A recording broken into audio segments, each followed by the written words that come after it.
Mr. Chairman, on this vote, there are 9 ayes and 0 noes.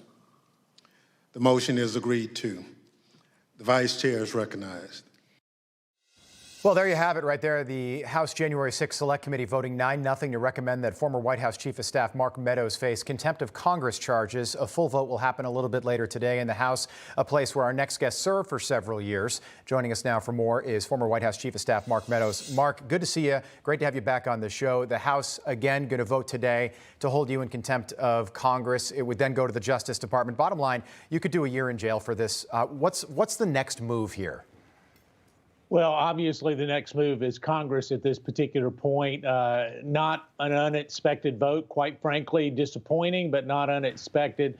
Their agenda is not really about me. This is not about holding me in contempt. This is more about Donald Trump and trying to come after him.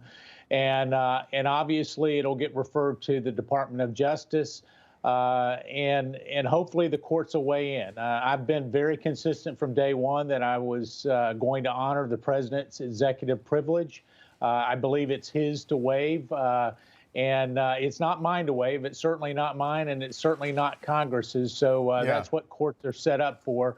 But yeah, it's a concerning time, without a doubt. Okay, so you were cooperating with this, what's clearly a very partisan committee. Liz Cheney, Representative Kinzinger, he's not even running for Congress again.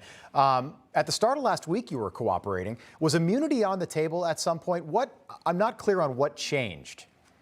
Yeah, immunity was never on the table.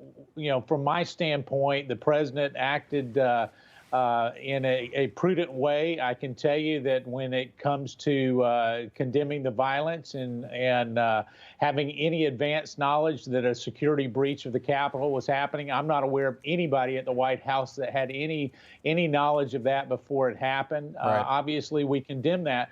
But what did change, it became very obvious, even in our cooperation with the committee, that they were going to delve into personal conversations that I had with the President of the United States, and that it was not off limits. They were going to continue to press that. That was the central focus of the questions that they provided to us.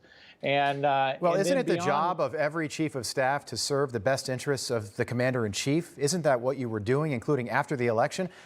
Last night you were on with Sean Hannity, and I was surprised. Sean didn't mention the text message that both he and Laura Ingraham and others sent you on January 6th.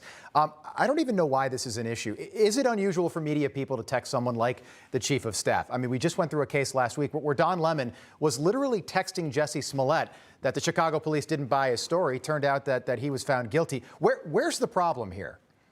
Well, there is no problem here. I can tell you a number of people were concerned about the violence. It's not just those texts. Here's the problem. And you were concerned about the violence as well. We have those text messages. Without a doubt, all of us were, including the president, the entire nation. So there's no problem here as much as there is a selective disclosure of certain texts trying to feed a narrative that the January 6th committee wants to put forth.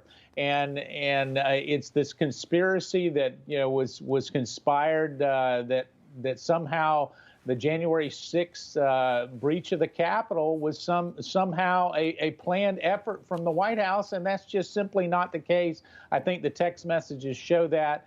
And hopefully at the end of the day, when the full report comes out, well, not the full report, when the full story comes out, they will find that President Trump and his aides acted appropriately. Yeah, like they were going to make Viking Man, the head of the new government or something, and that you and the president were involved in some massive plan to have that happen. It's ridiculous.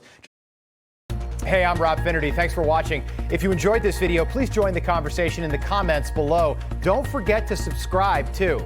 Hit the bell icon to be alerted to breaking news. And remember, there's a whole lot more on Newsmax TV, America's fastest growing cable news network. Newsmax TV, where real news for real people.